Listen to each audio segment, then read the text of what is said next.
And now, as I told before, Łukasz Mach is going to tell us about meeting-itis, which is a very, very dangerous illness. Yes. Hi everyone. I'm Macho, also known as Łukasz Mach, and I wanted to share with you my thoughts about if we can still read and write, about general condition of our civilization, humanity, etc. I'm a Python programmer and I work in Allegro, so if you find an open position, don't hesitate to join us because I guarantee that you will have a lot of interesting stuff to do in a scale. So, question to you, how many people have heard such a question? All I see is meetings. When do you have time to work? Okay, so all you have symptoms of an illness which is called meeting-itis, which is an excessive tendency to arrange meetings. You probably have meeting-itis by proxy. So some wise men said that we meet at meetings to arrange meetings, then we summarize meetings and set up the follow-up meetings. If you feel that it's okay or you hate that approach, I want to show you that it could be arranged in a bit different way. I will tell you about Greek fire, the Bible, and the database provisioning documentation. The Iliad, the Odyssey, the Bible, and the database provisioning documentation. What do they have in common? All they were created in an oral tradition, and then some were transcribed and some were not. Long time ago, I took over an application used to manage databases, and someone on the support asked me about provisioning tab.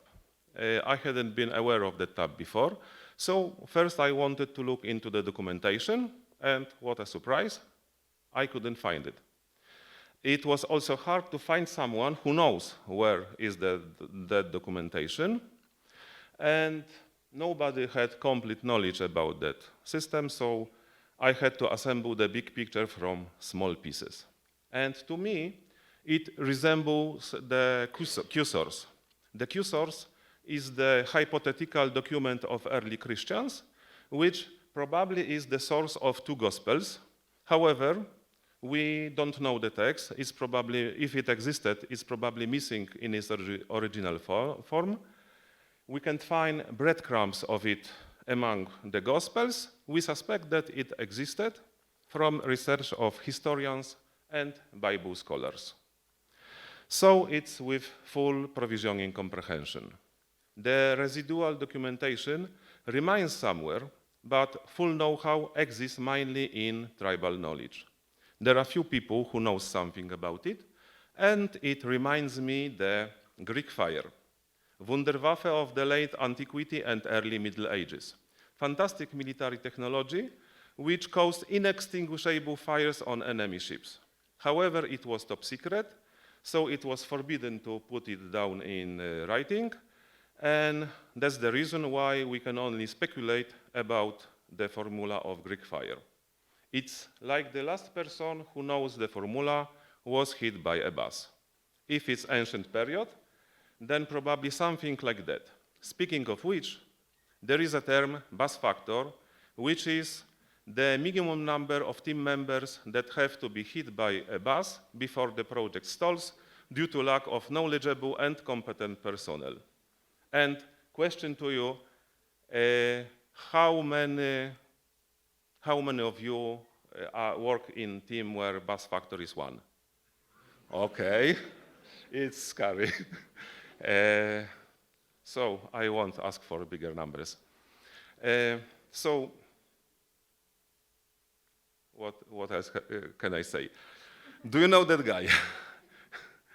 It's Homer. Some say that he has not ever existed, but if he did, He was a blind author of the Iliad and the Odyssey. He wrote it in his head. Can you imagine to have the whole big volumes in your head, in your memory? I cannot imagine, but it was the only way of creating literature in these days. These were stored in the memory of the poet. They had special mnemonic techniques to remember such big texts. It was probably inconvenient and ineffective, but someone eventually wrote it down, so we can read that masterpiece of literature. And 6,000 years ago, Sumerians invented writing. 600 years ago, printing was invented. Reading and writing became widespread. We won the war on illiteracy. Science and high-tech became widely accessible, and age of inventions and innovations broke out. However, centuries of development of science are for nothing. The history of writing has come full circle. We returned to customs of our illiterate ancestors because the knowledge about key systems is again stored in the memories of their creators. We don't read instructions, we watch them on YouTube. Instead of writing to someone, we call him on Zoom or Skype. All that progress only to ruin my deep work, because my skin crawls when I see such a question. It's impolite to refuse, but the question on video chat have no context. It's passing the buck from the questioner to the responder. The responder does all the work. He does cross-examining the questioner. He guesses what might be wrong. And why is it a problem? Because people need uninterrupted time to get things done. And everyone has that uninterrupted time at different hours. I saw ideas that whole company has deep work or focus hours between 12 p.m. to 2 p.m. It doesn't work. Meetings cut our day into pieces. This day seems to look at least half empty. You have few small, quite small meetings, and one would say that you have plenty of time for work. But it's an illusion. Because if you take into account that you need slot to prepare before the meeting, to change the room, connect to virtual room, get coffee, go to the bathroom, and after the meeting, you need time to make notes, to turn meeting into, for example, meeting agreements into Jira ticket, or just be able to switch context, that you can see that from the whole day, we have only 1 hour left. What a luxury. So if our illiterate ancestors, who needed to plow, sow, and gather crops, had to constantly meet in the middle of the village, how would they perform? Let's perform the simulation. As you can see, they are working on their fields. And there is call for daily meeting. They discuss things and return to work. After they start, right after they start the work, there is refinement. So they discuss the things again, and they return to work. Then is all hands meeting, and so on and so on. I think they would starve to death after a year with such a workflow. The technology started to be our enemy. In the old times, it was quite hard to establish a meeting because you had to coordinate many things. Now it's too easy to drop in the meeting because it's one click, especially if it's a remote meeting. Meeting, which is established with a light hand, doesn't respect time of 6 to 8 high-skilled specialists for half hour or more. Very often, they don't have anything to add to the topic. Very often, there is no topic. There is no agenda for the meeting, so nobody knows what it would be about. Imagine a situation when organizer of the meeting is sick, so he's on leave, and people meet, and after 10 minutes, they realize that, okay, there is no point to continue these meetings, let's go to the job. When I was doing research for this talk, I saw that this problem has been known widely. You can read about meeting recovery syndrome, or research about Zoom exhaustion and fatigue, or about meeting disorders, or meeting fatigue disorder.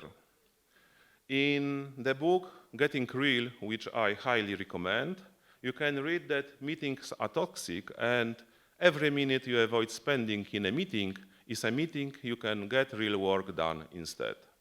So people are noticing that meeting culture is toxic and is somehow related to the Great Resignation, a trend which started during pandemics, which forces people to leave their jobs because of burnout.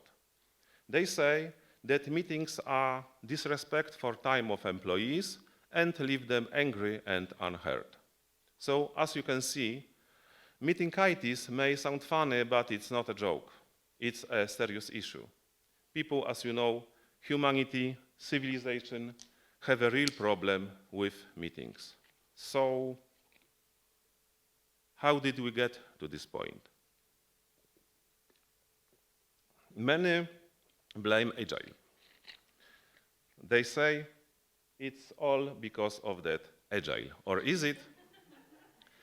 In the Agile Manifesto, you can read that they value individuals and interactions over processes and tools. But interactions need not be using voice communication. We can still have instant messengers, emails, etc. So if it's not Agile, then what? Why meetings are so popular? In Scrum, meetings are called ceremonies. Isn't the term ceremony a very accurate term? Do all these rituals really make sense? I doubt it, but some people like ceremonies. They like to meet even if it disrupts their jobs. Some would say, especially if it disrupts their jobs. It's also about avoiding effort. It's way easier to arrange a meeting than arrange a meeting about something that do that something. Easier doesn't mean better, but it lets you procrastinate. It lets you to do something later. You don't need to think over the solution. You may say, let's brainstorm it later, next week. If you schedule a follow-up meeting as the result of the meeting, for your brain, it's like winning the jackpot, because people can see that you did something, but you didn't do anything really specific. So it's double effect for zero effort. I want to tell you a true story about Andrew, who used to ride an elevator. For days or weeks, not for fun though, but he had an illegal job in the late 80s, and the employer had quite unfair business model. So the employer used to lay off people for a few days just because he had problems with orders, problems with supply chains, or logistics. Where problems were resolved, he hired back the same people. So Andrew's way to fight with that system of oppressive exploitation was get boxes, put them on the cart, get into an elevator, and ride up and down all day long. So when the boss saw him, he thought Andrew is doing something, so let's don't fire him. And this went on for days, sometimes weeks, and then orders were restored and Andrew was safe. Sometimes meetings play a role to show, hey, I'm here, look, I'm useful. Some people cannot prove their usefulness in other way. Sometimes meetings are for seeming useful, but sometimes meetings are to showcase a job which would otherwise go unnoticed, to deal with a bit unfair situation that your job is of the kind which is less visible than others and valuable doesn't always mean visible. Jobs are different, and we are all different. Some like to read and write, and some are keen to listen and talk. Through the years or even decades, in IT, that kind of personality dominated, which I called introverted visual learner, which also can be called as a nerd. He used to sit in his basement and develop his ingenious solution. When worked remotely, he communicated in text because such were the technical conditions at the time. He had not much of personal contact. When working on site, he was also not jumping at the chance of talking with someone. He used to say, if I'd wanted to talk with people, I wouldn't have become a programmer. Now, IT is open to people with high social skills more than ever. And it's brilliant, but we are all different. Introverts and extroverts, visual learners and auditory learners. People, more people with Asperger's syndrome than you expect, and more, a lot of Asperger's don't even know that they have the syndrome. They usually prefer reading and writing to talking face to face. By analogy, if some company decide to arrange meetings on a treadmill, on a climbing wall, on exercise bikes, then I think it would exclude people with physical disabilities. By the way, there are bikes to attend meetings, and I'm very curious how do they cope with problems with potential discrimination. So now we build a world based on frequent and intense social interactions. And I think it somehow excludes introverts, visual learners, and those who focus better on written information because they focus better on written information than on spoken information. They dislike emotions associated with meetings as they consider them to be disruptive to the flow of information. They need more time to think over the proposition. They feel not very comfortable if they have to propose something right and now. They prefer to write it after the meeting. If we draw a chart of all of us, and on the horizontal axis, we put focus on people and focus on tasks. And then on the other axis, extroverted type and introverted, then in the past, this part of personality spectrum dominated. Now, more recently, the center of gravity has moved here. So the whole environment, organization, generally procedures of work is more adapted to people from that part of spectrum, to those who are better with face-to-face interactions. And it's okay, but employees from that part of spectrum of personality are now perceived as unfriendly, antisocial, non-team player.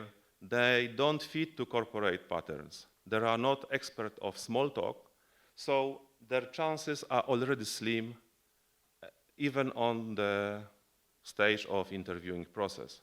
So I think it should be somehow considered in our diversity and non-discrimination initiatives. So what can be done about it?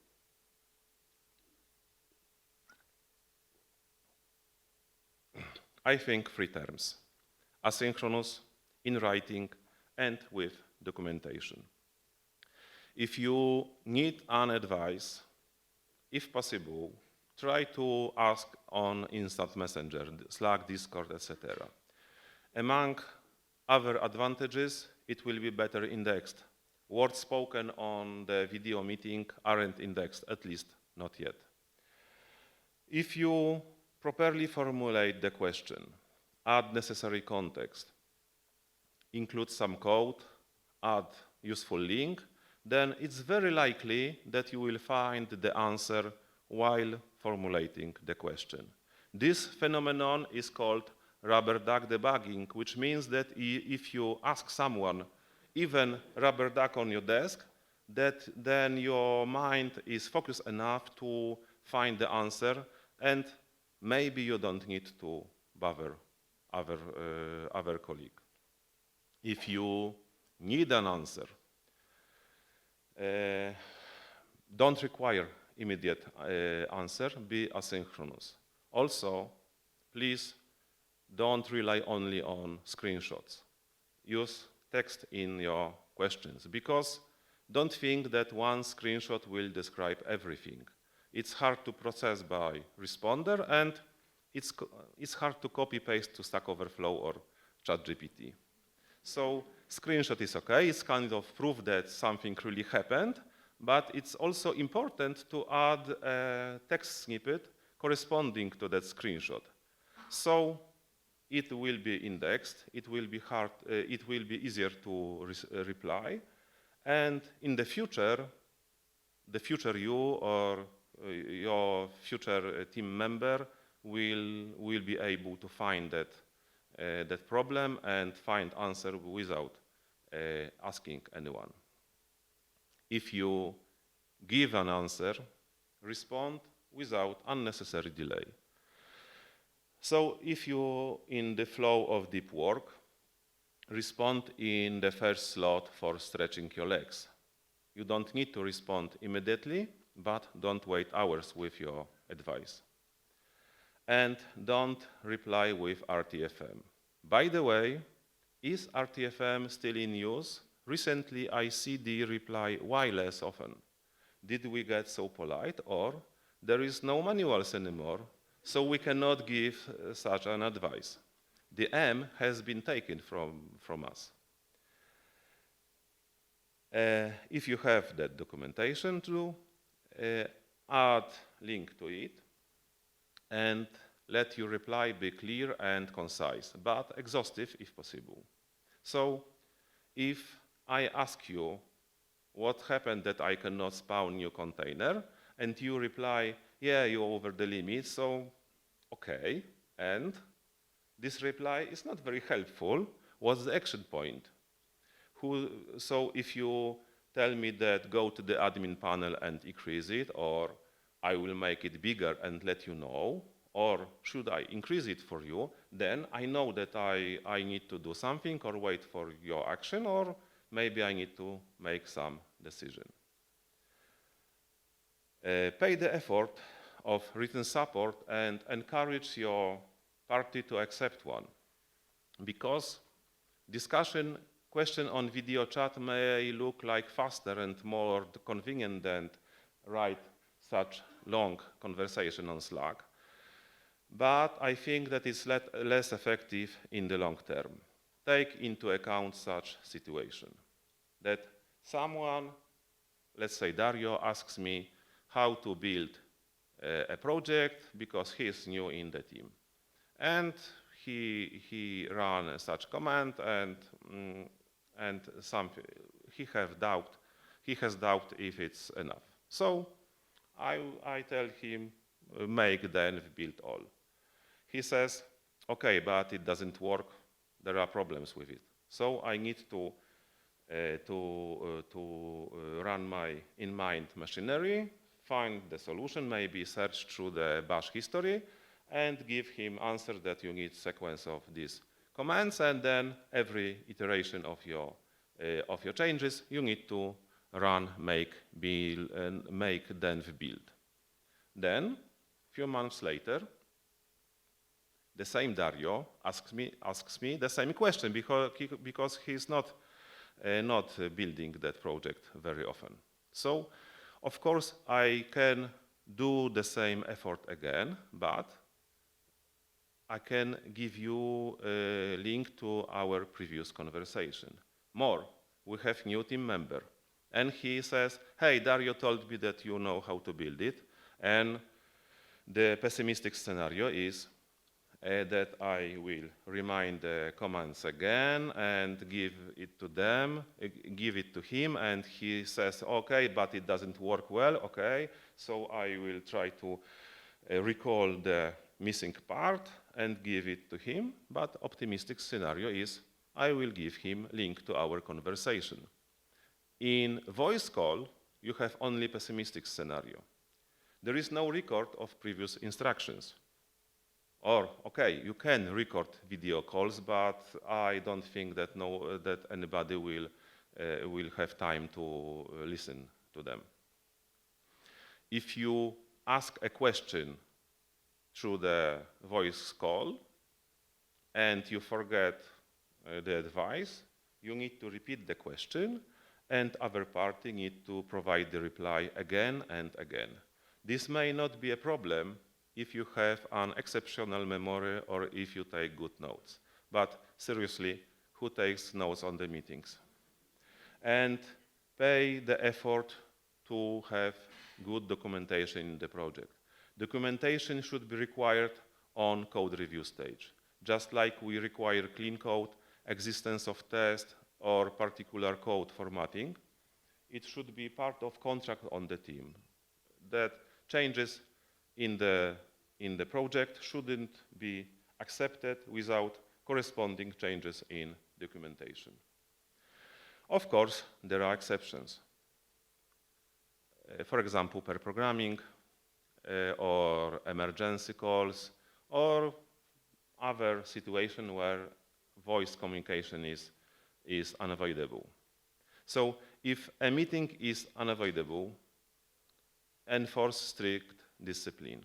Allow yourself 30 minutes. I think that 30 minutes is optimal time for a meeting. Allow yourself 30 minutes, start the timer, and terminate the meeting unmercifully after that time. Don't invite too many people, only those who have something to add into the topic. Never create meetings without detailed agenda. Don't accept an invitation to a meeting without agenda. Because if you prepare the documents for the meeting properly, you may not need the meeting anymore. Everything is explained in the document and comments to it, and you can say, okay, everything is clear. So if you succeed and save a lot of time, what can you do with that time you saved? Let's meet over a beer, in a club, at a concert, or over a coffee, but please don't let your coffee meeting turn into a work meeting. Thank you.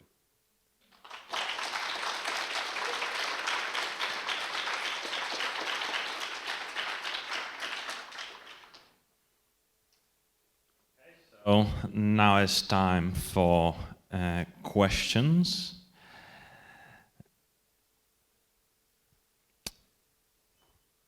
Okay, so the first question apparently is, what's your favorite civilization? Oh, not this one. I have some synchronization issues. Sorry, I will come back to this one later. Restore question. Yeah, because my laptop took some time to update the likes. Oh yeah. I'm sorry, I have to reconnect the Wi-Fi to see the updated list on my laptop. But you mean that? No, because this is the other laptop, so yeah. Okay. And I cannot mark the first question. Yeah, now it works. I can start reply. So. Yeah, so isn't Slack or any other instant messaging app being a source of distraction as well? What about no hello problem? It definitively can be a source of distractions as well, but you can mute Slack for example, I use Pomodoro Technique, so I mute Slack for 30 minutes. Then I have 5 minutes slot for checking if someone has something important, and if not, then I mute it for 30 minutes more. And I schedule questions, if it's important questions, question that I or or question I can reply short in a minute or two, then I reply immediately. If it's something bigger, then I say that I will help you later, and I schedule that help for later. Great, thank you. Next question is, do you think is there a win-win solution in cooperation between introverts and extroverts?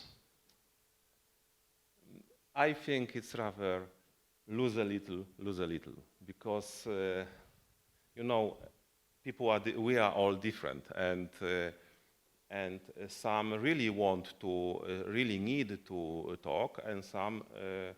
So what is distracting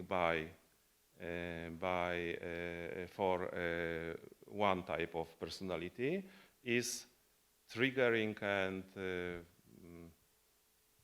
encouraging for another. So we can find some compromise, I guess. Okay, thank you. In time of remote, what about daily meetings that are treated as a replacement of meetings in the office kitchen, part of team integration? Are they okay? Daily meetings are okay, but there is a risk that they will start to be one endless block of talking about everything. So it's sane to split them into a cafe meeting and daily meeting. For example, so cafe meeting is not mandatory. If you want to talk, you can join, and if you don't want, then you don't need to. And the daily meeting is mandatory, and for example, you can try to have daily in 10 minutes, and no off topics. Okay, thank you.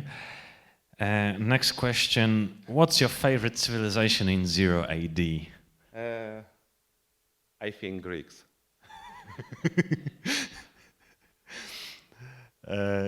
Okay, next question. How many meetings do you have in your team in Allegro? What is the average number of meetings? Oh, I'm not prepared to that question, because I suspected that I will be asked, but I really don't know.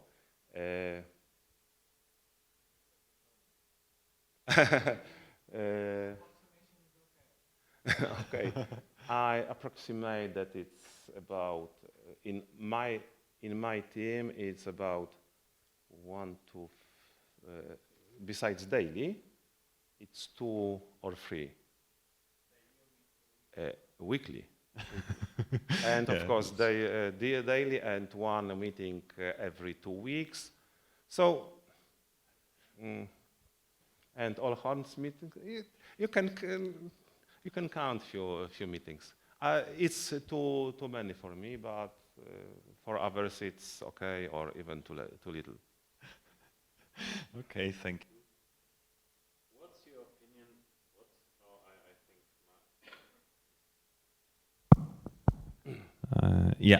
It started working for a brief moment at least.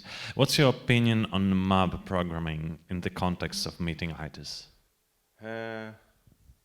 Mob programming is that one is working and the rest is playing smartass. Yes. So I think it's very refreshing. I haven't done mob programming yet, but I think that I wouldn't be able to do it as a daily basis, but for a change, for a refresh of my routine, it would be nice to do that kind of programming from time to time.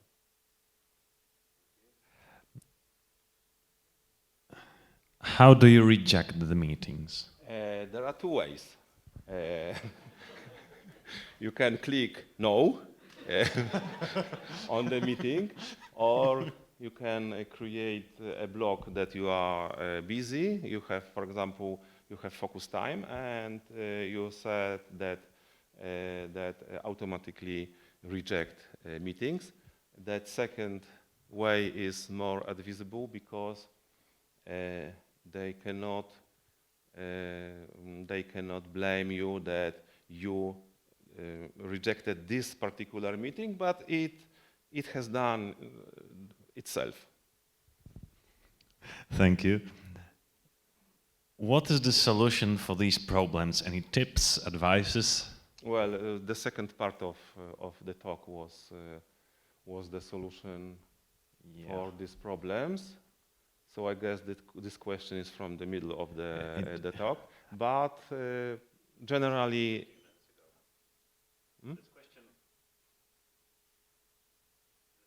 this question is from like 15 minutes ago. okay, so it's probably before the section, what can we do about it?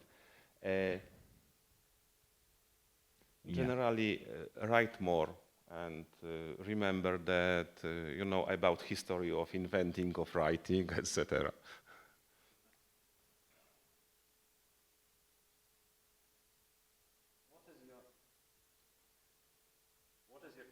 What is your key message from Meeting-itis? Be literate. Don't be illiterate as our ancestors.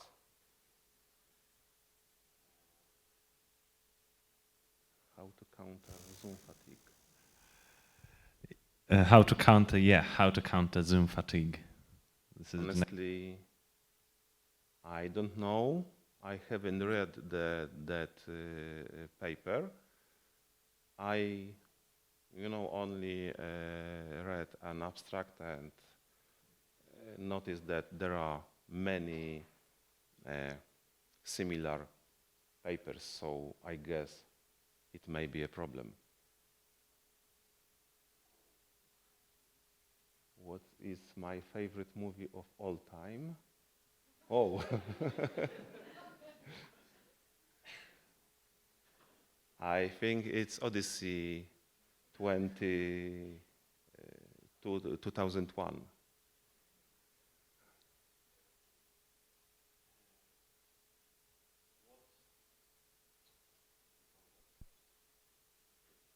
What about Meeting-itis in a fully remote environment? You could stay in your basement and never see people. Yes, and this is a serious issue too. You cannot switch the lever to the. You cannot be fully remote and see no people. But the key is to have choice when you meet the people, and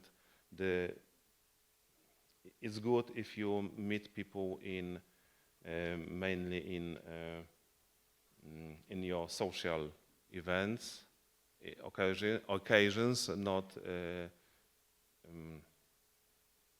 meeting people in professional meetings. It's not bad thing, but you can. It's bad if it's too many of them. Thank you very much. And next question is, basically it's not a question, but it's a remark. Even more optimistic scenario is to update the dev documentation based on the questions asked by the newcomers. It's something I forgot to mention, that this conversation, it's ready to copy-paste into the documentation and reformat it, of course. Okay, next question. Should we prefer direct messages for questions or messages on group chats? It depends. If you have channel with 2,000 people, it's unwise to ask a question for everyone. But if you have a channel with, let's say, 10 people, and the question is to the point of the channel, that it's better to ask question on the channel and mention someone who is the most, the biggest expert of the topic. Okay, thank you. Oh, yeah, so we are running out of time. Should we make another meeting for the Q&A?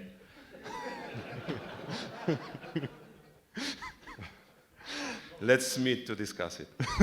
Yeah. Let's meet to schedule a meeting for Yes. discussing this matter. Yes, I think yes. we don't have time for it right now, unfortunately. So next question is, how many remote meetings at a time is too much? It all depends of personal capabilities. For me, if I have meetings from 10 a.m. to 3 p.m., it's absolutely exhaustive, and this day is ruined not only from professional perspective, but from the perspective of whole day. Okay, thank you. And the last question, have you ever seen people changing from always calling to writing in chat?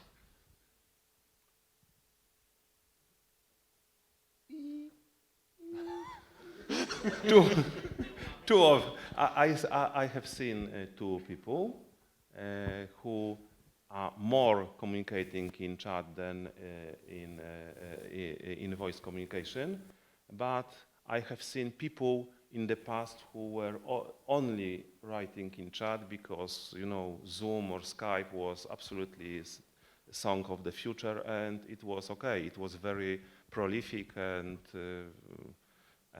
the performance was very good.